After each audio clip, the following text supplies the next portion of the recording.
Okay, so I was making video the other day, and I don't know. I've got something on me there. Some kind of spilt something on me. And I was gonna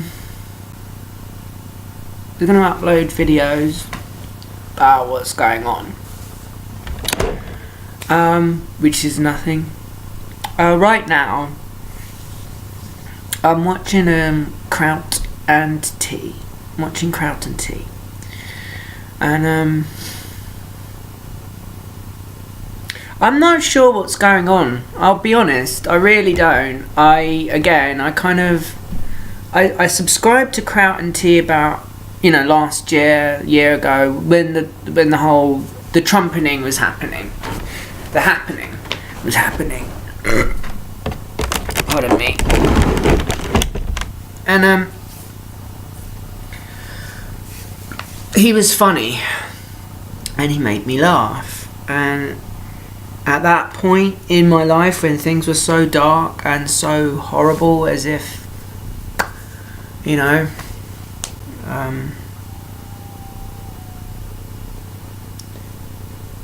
the earth had just sort of swallowed me up, and all of this stuff that's happening with me. And he was this kind of intellectual beacon and a hope in my life of there being rational, critical thinking back in the world, because it felt like it had just been lost. I woke up to the feeling or the reality of this war that was happening. It was absurd to me, and we were losing,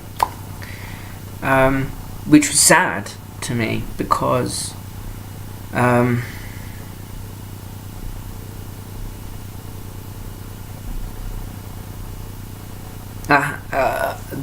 the primary arguments were about Islam, and his arguments or his outlook gave people like me who were struggling to find a voice. He gave a voice to us, to people like me, and it was so necessary back then, because people's ignorance of Islam just seemed to be rife. It felt as if the Crusades had never happened, and it had felt like the typical kind of story where the history writes the winner writes the history, and people were writing about all of these atrocities that were happening and happened in history in the past, and were completely ignoring it. And I kind of woke up to this kind of genuine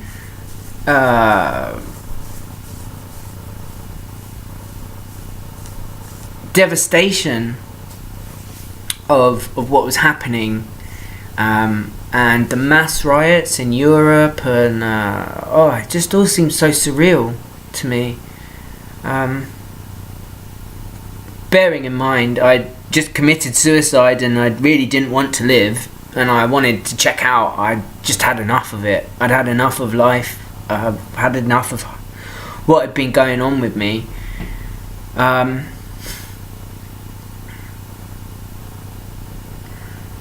Kraut was funny. He made me laugh.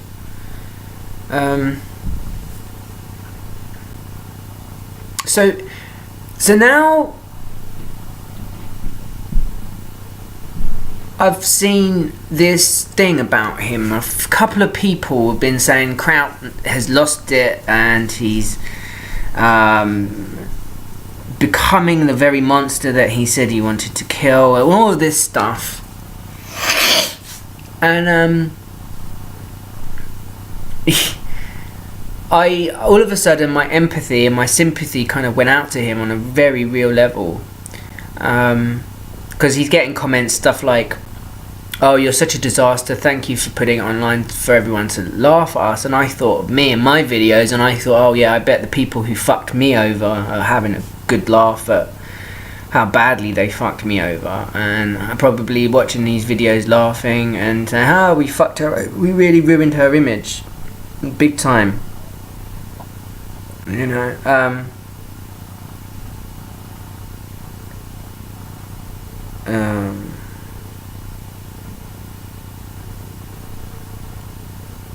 So yeah, I don't know, when you find yourself in a hole, stop digging. That was one of the comments, and as well, and the comment section seems to be the general consensus is Kraut is finished, his career is over and stuff like that. Why? And I was watching this video and I was just thinking, this is a really stupid video, really. What's it exactly about? Realised that actually what has happened, and what has happened to him, is he's fallen into this intellectual trap that people like him fall into all the time, where they have the right of things, and unfortunately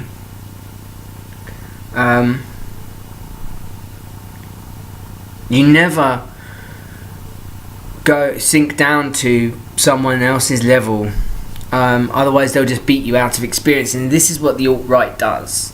From what I've seen, a lot of it is just pseudo-science, pseudo-intellectual science, and it's collective. He makes one good point in the video, which was to say that obviously the reason behind this is that they want to create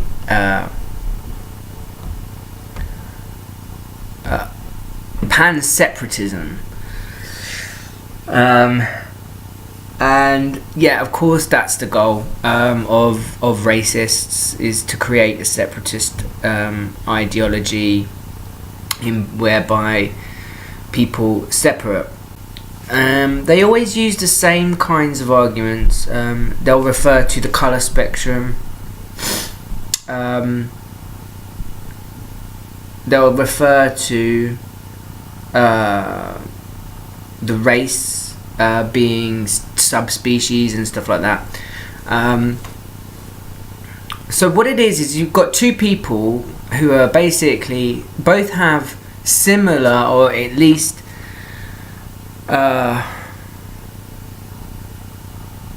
specific worldview, and they obviously don't match and correlate, and that is why we have argument in the first place, and we can argue about anything. And the point is, he's arguing with them on their turf, and he's playing by their tactics, and so he's being dragged through the mud. And the problem is he's fighting because he knows he's right, and they're fighting because they know that doesn't matter if he's right.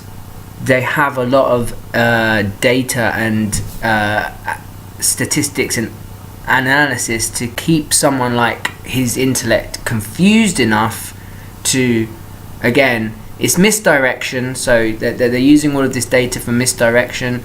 It'll keep him occupied in this direction, and then they come at him from this direction. So it's typical tactics, and he should have realized that it was that he. But the thing is, a really good example of that kind of battle intellectually, he's now in this kind of kettle. He's stewing in this sort of kettle. He's lost, and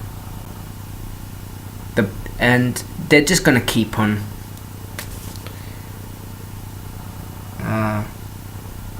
chopping pieces off him, for lack of a better word. It's what they're doing.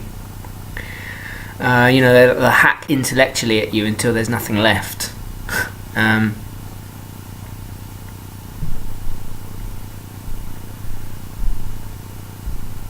So basically,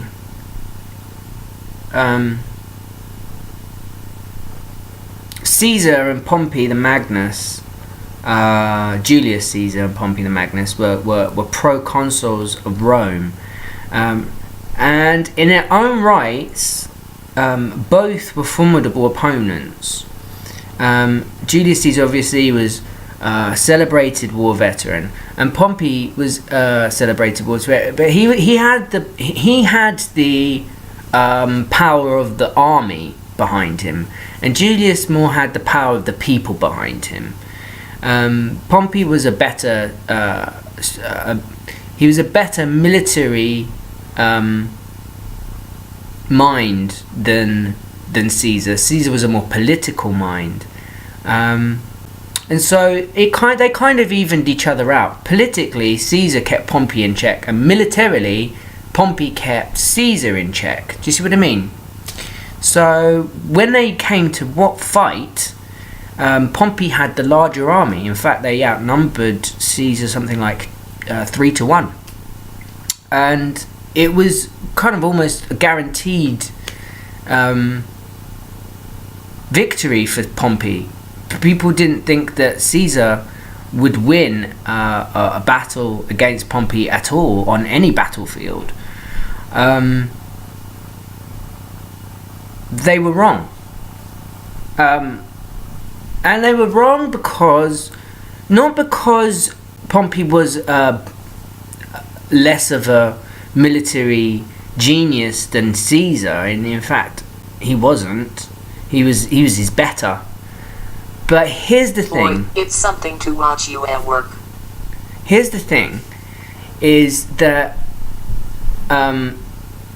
it can take one thing to go wrong, or one thing that you haven't accounted for, and then that's your whole strategy over. What will happen is, and this is what's happening to Kraut, is what I feel is what is happening to Kraut intellectually. Socially, people were kind of like, but what happened was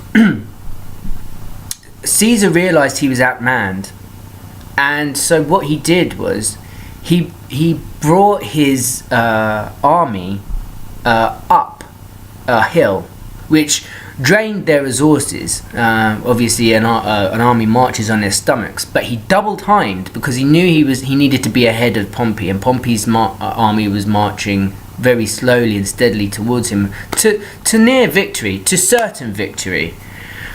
So Caesar cut up a hill basically, and then it was only a very slight hill. It wasn't a mountain, and it was maybe just a slight terrain. That was all he needed. Okay, it was a very slight terrain. He had the higher ground. He was like Obi-Wan Kenobi. He had the higher ground. What happened was, despite that, Pompey thought, right, well, I'm still got more men, and he's still fighting that way. But he misstepped, and he didn't realise he was going to be fighting an uphill battle. You see, that put the odds in Caesar's favour instantly. So despite Pompey having the bigger numbers, 3-1, at least 3-1, against Caesar, Caesar had the higher ground, and he manoeuvred in between, I think, a forest and a river. And so Pompey was stuck on really bad territory. He was stuck in a river and a kind of forest on a hill, fighting up, and Caesar was just fighting down. Now, that was simple. The victory ended up being Julius's, and he went on to obviously then get killed. But Pompey, even though he escaped, ended up being killed at some point too. So the better man in that instance didn't win. And only because he'd miscalculated that, even though Caesar was not a better strategist, he proved that he was a better strategist that day. Pompey was always a bit gung-ho and a bit more reliant on his physical might rather than his intellectual might. Even though that was formidable as well, he was a military genius. He fell into Caesar's trap, and because he fell into the trap, there was no way for Pompey to win. Basically, Caesar knew that he'd won at that point, and it was really just a case of just mopping up what was left of Pompey, and that's the kind of intellectual discussion that Kraut has managed to get himself into. He has managed to pick a fight that he knew he could win, and then fallen into their trap and fallen into their rules, and now he's finding that he's stuck in a battle that he can't win, and it's going to dwindle his resources. And what I would suggest, and I know that obviously no one's going to watch this, but obviously what I would suggest is don't do that. Like, retreat. I think that retreat as well left Pompey not really having much of an option, being stuck in that particular terrain of land as well. He managed to evade and escape eventually, and was eventually hunted down. But that doesn't need to necessarily be the case for Kraut, does it? Especially if he can realise that, look, if he can get his way out of this particular chicane that he's managed to get himself in, he can still pick up the mantle another time and win. The basis on a lot of the alt-right's facts are again half-truths and half-lies, based on pseudoscience and really just basic models of how society should work, rather than how society actually works. And how society actually works compared to a model about it, there are some truths, and behind the best lies have truths to them. So when you're talking about what the discussion that he's talking about, sometimes you need to concede points, just simply because they're the correct points that they want you to correct, so that they can you've accepted that point, that means we're going to take the rest. It's no, I've accepted the point because it was correct. Your entire thesis is incorrect. If it was based around an evolutionary principle, just that alone, it probably might hold water. Although, how I feel about the human beings is whatever was in them that was kind of worth saving died a long time ago, and the evolution of what we are becoming is obviously going to be distasteful to the ones who are left behind, and distasteful for many reasons, not just because of the cruelty that human beings are displaying more and more and more, but also because what we were before is now dead. So we have just nothing but a bloated kind of rotting corpse of like this sort of like once great and beautiful species that had blossomed into this wonderful species, or apparently had blossomed into this wonderful species, but then has really just proven that there's no beauty in them anymore as a species. Like, that they've decided that they want to take on God's law, that they want to take on natural law, that they want to take on the law, and they want to become as insects in a hive, that they want to become like, spiders and insects and centipedes, and rather than human beings and mammals and you know, that's the direction that kind of, you know, and of course human beings display more characteristics with parasites than they do with mammals, to be honest. So yeah, I'll just carry on that rant forever, but my battery's running low and it's a 20-minute video now. I just wanted to put this out. I mean, I doubt Kraut will watch this. He's got his own shit going on, and I doubt anybody will watch this. But if anybody does watch this, then again, this is sort of part of my healing, as well as making video, trying to put something out in the world that's positive, because you know, I'm one of those evolutionary steps of humans that got left behind, a remnant, I suppose we could call it, a remnant of humanity. I still believe in egalitarianism. I still believe in equity. I still believe in that we can be a peaceful species that works in symbiosis with the earth without having to forego any of the emotions that go along with it. You can experience all of the hate and the anger and the joy and the love and the lust and the pain and the heartbreak and all of that without throwing acid in anybody's faces or raping anybody. Yeah, I mean, genuinely, it could just be like a massive orgy of fun for the human race. But unfortunately, we never got to that point. And so it's over for us. And I'm just sort of remnant that believes, or like, you know, I never got to that point. So I'm still like, hey, that would be an evolution for me. But as opposed to everybody else who sort of evolved to that point, that's done now. So we're not going to do that again. We've already evolved now. We don't need to do that evolutionary dance again. You know, we had our moment. You weren't part of it. You know, you've been left behind, and we've evolved. And that's how every single species evolution goes. So what human beings have evolved to, not obviously nice to remnants. I mean, just speaking very briefly on it, battery's running low. You know, when Homo erectus did eventually become the dominant, it killed out all of the other subspecies like the Neanderthals, and it happens all the time. And it's a cautionary tale that this happens all the time.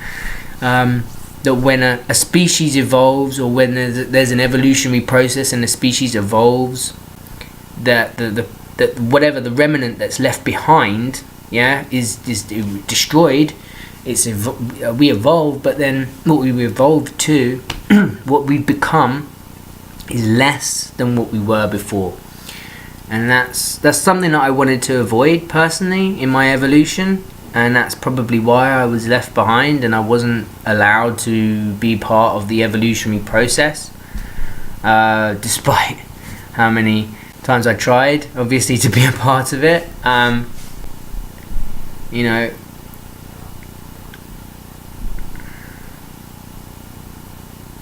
I had good genes, good genetics, but I had a lot of brain damage from a lot of injuries in my life. So I never had children, and I never had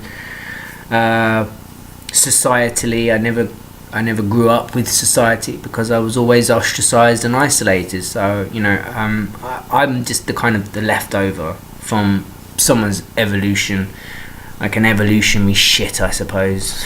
Like that, the equivalent of that genetically, you know, as a species evolves. I suppose monkeys, humans, you know, that kind of progression. Like, we look at monkeys the way that monkeys must look at us. Oh, I wanted to be like you, but we got left behind. And then humans are kind of like, we've evolved now, we're no longer like you, and we're past that part in our life, and you are a remnant of what we used to be. We'll look back on you with nothing but disgust for all of the hard work that you put in to helping us to get where we want. It's very typical kind of like situation of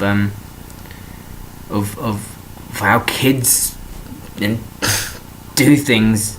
You know, the parents work, the children live off the fat of the land, and then they grow up and they evolve and they move on. And what the human race has evolved to, I don't like. I don't like it at all. What everybody is scrabbling around, this whole arcade thing, is the desperation to try and cling on to some kind of shred of their humanity.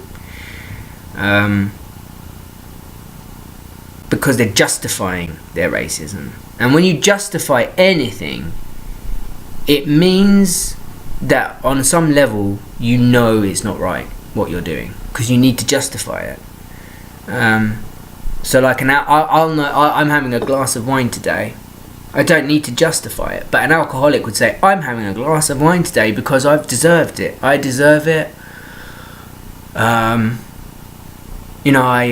had a bad week. They'll justify their drink. They'll justify it because they know they shouldn't really. Because when they drink, they become arseholes.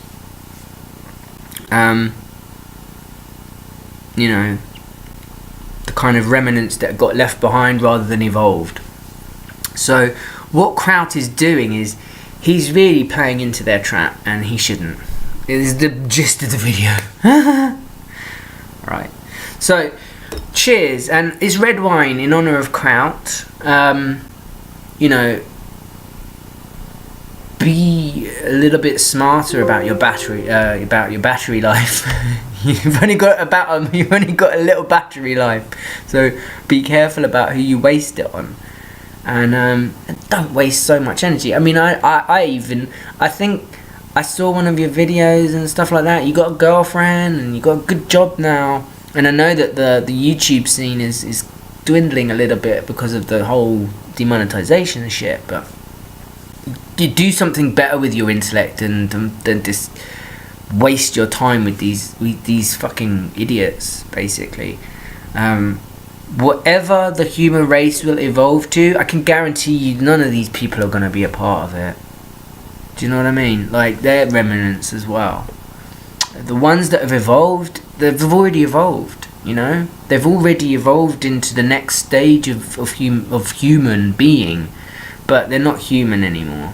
I don't think they can be considered human.